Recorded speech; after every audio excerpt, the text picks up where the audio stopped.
Welcome back to my channel day series 23. అందరూ ఎలా ఉన్నారా అన్నయ్యలు? బాగున్నారా? రోజులలో ఏమవుతుందంటే మంచిగా చెప్తే చెడ్డోళ్ళం అవుతాను. రోజుల్లో ఏదైనా పని చేసుకుని బాగుపడరా, తిరగాకరా, నీకు నచ్చిన పని చేసి బాగుపడరా అంటే నువ్వేంద్రా నాకు చెప్పేది, నీ పని నువ్వు చేసుకో అంటారు. అందుకే ఎవరికి చెప్పద్దు, మన పని మనం చేసుకున్నది బెటర్. మంచిగా చెప్తే చెడ్డోళ్ళం అవుతాను. వాడు మనని నువ్వేంది చెప్పేది, నువ్వే ఏం పీక్తలేవు, నాకేం చెప్తాను అంటాను. అట్లున్నది కథ. మంచికి పోతే చెడుకు అవుతుంది. అందుకే ఎవరికి ఉచిత సలహాలు ఇచ్చి మనని మనం తక్కువ చేసుకోవద్దు. మనం వానికి సలహా ఇచ్చేటప్పుడు వాడేమన్నా అన్నా కానీ మనం ఫీల్ కావద్దు. అలాగైతేనే మనం సలహాలు ఇవ్వాలి. మనం సలహాలు ఇచ్చేటప్పుడు వాడు ఒక మాట జారి మనని ఏమన్నా అంటే మనకు బాగా బాధేస్తుంది. ఎందుకంటే వానికి మంచిగా చెప్తాను, కాకపోతే వాడు ఏమో ఓవర్ యాక్టివ్ ఫీల్ అవుతాడు. వీడేంది నాకు చెప్పేది, వీడేంది చేసేది, నాకు తెలియదా, నేను చేసుకోనా అన్నట్టు ఓవర్ యాక్ట్ ఫీల్ అవుతాడు. ఇవాళ రేపు ఎవ్వరికి మంచిగా చెప్దామంటే ఎవ్వడు ఇంటలేడు. వాని బ్రతుకు వాని బతకనియండి, వాడు గంగల పోనీయండి. ఎందుకంటే వానికి ఇప్పుడు అర్థమైతలేదు. మీరు పాపం వాడు మనోడే బాగుపడని అని మీరు సలహాలు ఇస్తారు, కానీ వాడు వినే పరిస్థితి లేడు కదా. వాడు ఎందుకు వింటాడు? మీకేమో అనుభవం, వీళ్ళేమో ఆ బాధల నుంచి కష్టపడ్డారు, ఆ బాధలు అనుభవించేళ్ళు, మీకు అన్ని తెలుసు.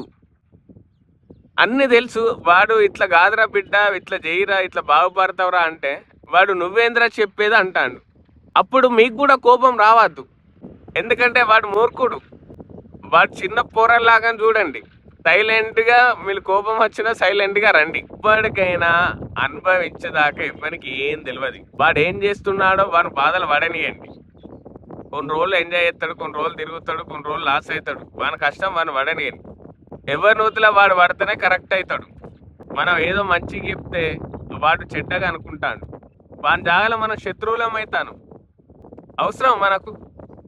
ఈ రోజుల్లో మంచి లేవు, ఎవరికి చెప్పే పరిస్థితి లేదు, ఎవడు మాట వింటలేడు. ఎందుకు వాని టెన్షన్ కూడా మన టెన్షన్గా పడేసుకున్నాడు? బాధ అనిపిస్తుంది. నాకు అర్థమవుతుంది నీ మనసు, నీకు బాధ అనిపిస్తుంది, అయ్యో నా వాడు అనిపిస్తుంది. కానీ వాడు వినే పరిస్థితులు లేడే. నువ్వేం చేస్తావు? నువ్వు సఫర్ అవుతానా వాని గురించి, వాడు బాగుపడాలనే నువ్వు చెప్తాను, కానీ వాడు వినే పరిస్థితులు లేడు. ఎప్పుడు వింటాడు? గాయం పడ్డాక వింటాడు. మనసుకు దాకిన వాళ్ళే, అన్నీ కోల్పోయిన వాళ్ళే అప్పుడే దారికి వస్తాడు. అంతసేపు వస్తాడా? రాడు. మీరు కూడా అలాగనే చేసిళ్ళు. మీరు వచ్చారుగా దారికి, వాడు కూడా అట్లనే వస్తాడు. మీరు ఎందుకు బాధపడతాళ్ళు? వాని టెన్షన్ మీరు ఎందుకు పెట్టుకుంటాళ్ళు? మీ పని మీరు చేసుకోండి. మీకు బాధ అనిపించినా కానీ తప్పదు. మరి వాడే కష్టపడాలి, వాడే నాశనం, కానీ వాడే తర్వాత బాగుపడతాడు. లంగోడే మంచోడు అవుతాడట, మంచోడే లంగోడు అవుతాడు. బాగా మంది ఫస్ట్ లంగలే ఉంటే తర్వాత మంచోళ్ళు అయ్యలు, మంచోళ్ళు లంగలయ్యలు. లంగలకి అన్ని తెలుస్తుంది, మంచి చెడు. ఆడు కొన్ని రోజులు సఫర్ అవుతాడు, పడని. అంతేగాని నువ్వు నెత్తి మీద ప్రెషర్ పెట్టుకొని వాడిని చెప్పడానికి పోకు. వాడు తెలుసు అంటాడుగా, తెలుసుకొని. వాడు తెలుసుకోకపోయినా ప్రకృతి, ఆ చుట్టుపక్కల వాతావరణం అన్నీ తెలిసేలాగా చేస్తుంది మనకి.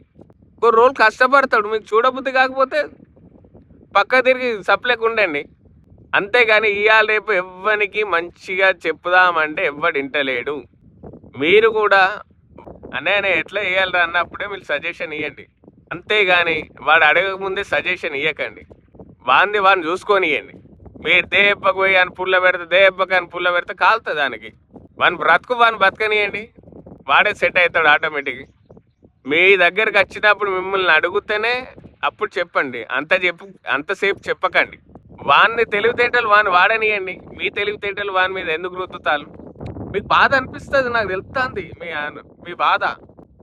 కాకపోతే వాడు వినే పరిస్థితులు లేడు కదా. నేను కూడా వినలే, కానీ ఒక్కొక్కసారి మంచి అవుతుంది, ఒక్కొక్కసారి చెడు అవుతుంది, అంతే. Let him suffering. మీరేమంటారు? లైక్ అండ్ కామెంట్ షేర్ చేయండి.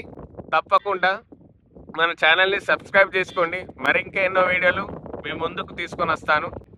ఇట్లు బాయ్.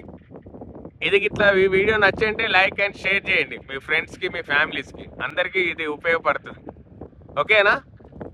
మీరు తప్పకుండా వేస్తారనుకుంటున్నా. బాయ్.